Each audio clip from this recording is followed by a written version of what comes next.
순종의 은혜. 로마서 5장 19절.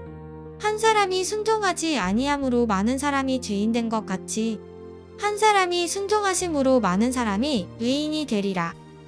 지난 시간에 우리는 누가 죄인인가 하는 제목으로 함께 하나님의 말씀을 나누었습니다. 아담과 하와는 선악과를 먹지 말라는 하나님의 말씀에 순종하지 아니하였습니다. 그리고 죄가 인간 세상에 들어오게 되었습니다. 그런데 그 죄는 아담과 하와에서만 끝나는 것이 아니었습니다. 혼과 육의 형질이 자손에게 유전되듯이 영의 속성도 자손에게 유전이 됩니다. 어버이의 유전자가 자손에게 유전되듯이 영적인 죄를 지은 아담의 후손인 우리들도 태어나면서부터 그 죄를 물려받게 됩니다. 인간은 누구나 태어나면서부터 죄인인 것입니다. 실제 아담과 하와의 후손들은 어떠하였나요? 죄가 유전됨으로 인해서 사람들은 욕심 많고 교만했으며 악인이 점차 많아졌습니다. 그래서 노아시대 대홍수로서 하나님의 심판을 받았습니다. 홍수 심판 이유는 어떠하였습니까? 사람들은 생육하고 번성하여 땅에 가득하라는 하나님의 명령을 거역했습니다.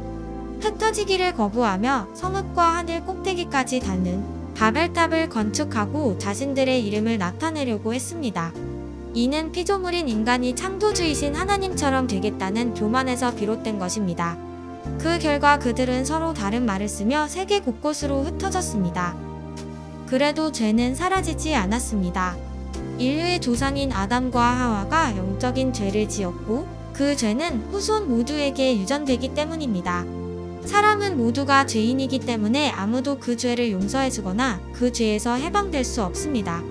그런데 2000년 전에 인류 역사상 가장 중요한 사건이 일어납니다. 바로 예수님이 인간의 모습으로 이 땅에 오신 것입니다. 예수님은 죄가 없으십니다. 살아계신 하나님의 아들이기 때문입니다. 오직 그분만이 사람들을 죄에서부터 해방시켜 주실 수 있었습니다. 예수님은 이 땅에서 매우 놀라운 능력을 보여주셨습니다.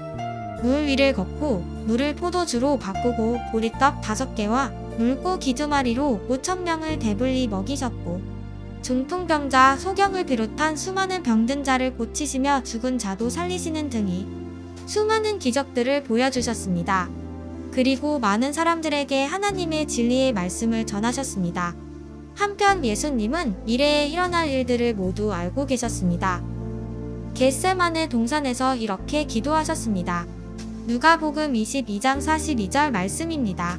이르시되 아버지여 만일 아버지의 뜻이거든 이 잔을 내게서 옮기시옵소서 그러나 내 원대로 마시옵고 아버지의 원대로 되기를 원하나이다 하시니 예수님께서는 도살장에 끌려가는 어린 양 같이 자신이 죽음을 눈앞에 두었다는 걸 알고 계셨지만 십자가에 못 박혀 죽기까지 겸손하셨고 순종하셨습니다.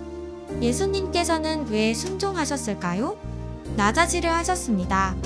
겸손하셨고 우리를 너무나도 사랑하셔서 우리의 죄를 대신 짊어지고 자신이 대신 죽음으로 우리를 죄에서 해방시켜 주시길 원하셨습니다. 아담과 하와는 왜 하나님 말씀에 순종하지 않았을까요? 높아지려 하였습니다. 욕심과 교만한 마음을 품었기 때문입니다. 아담과 하와는 순종하지 않아서 영원한 죽음을 맞게 되었지만 예수님은 순종하셔서 죽음을 이기고 사망에서 3일 만에 부활하셨습니다. 아담과 하와의 불순종으로 말미암아 모든 사람들은 나면서부터 죄가 있고 죽어서는 지옥에 갑니다. 예수님의 순종으로 말미암아 예수님을 구주로 영접한 사람은 그 즉시 죄에서 해방되고 죽어서 천국에 가며 영원한 생명을 얻게 됩니다. 계시록 20장 15절. 누구든지 생명책에 기록되지 못한 자는 불못에 던져지더라. 요한복음 5장 24절. 내가 진실로 진실로 너희에게 이르노니 내 말을 듣고 또 나 보내신 이를 믿는 자는 영생을 얻었고 심판에 이르지 아니하나니 사망에서 생명으로 옮겨졌느니라.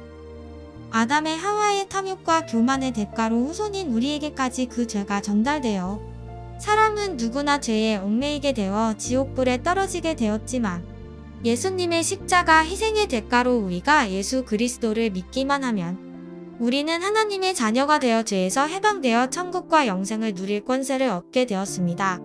아담과 하와의 원죄로 인해 죽을 수밖에 없는 영의 유전자가 변화되어 하나님의 자녀로서 영적으로 새롭게 다시 태어나게 되는 것입니다. 죽음을 이겨내고 생명책에 기록되는 것입니다. 예수님의 순종하심으로 인해 우리 옛 사람이 예수와 함께 십자가에 못 박히고 예수께서 부활하실 때 우리도 새 사람으로서 그리스도 안에서 다시 살게 되었습니다. 이 사실이 복음입니다. 요한복음 11장 25에서 26절.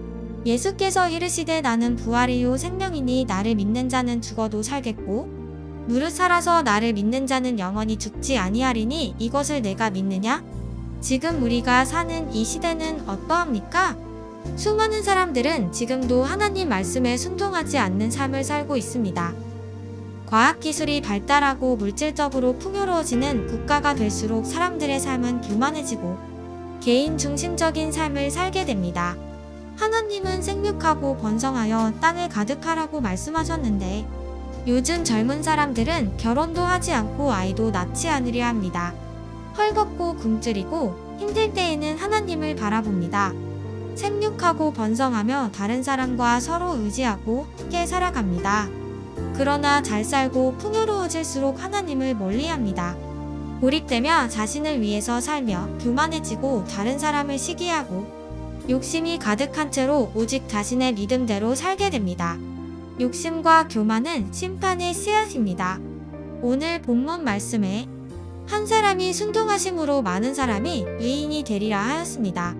하나님은 예수님 통하여 복음의 은혜와 구원의 기회를 주셨지만 그 기회는 교만을 버리고 오직 믿고 순종하는 자에게만 허락되는 것입니다. 이제 마무리하겠습니다. 주님께서 우리를 위해 순종하셨던 것처럼 우리도 주님을 사랑하는 마음으로 순종하는 삶을 살아야 합니다.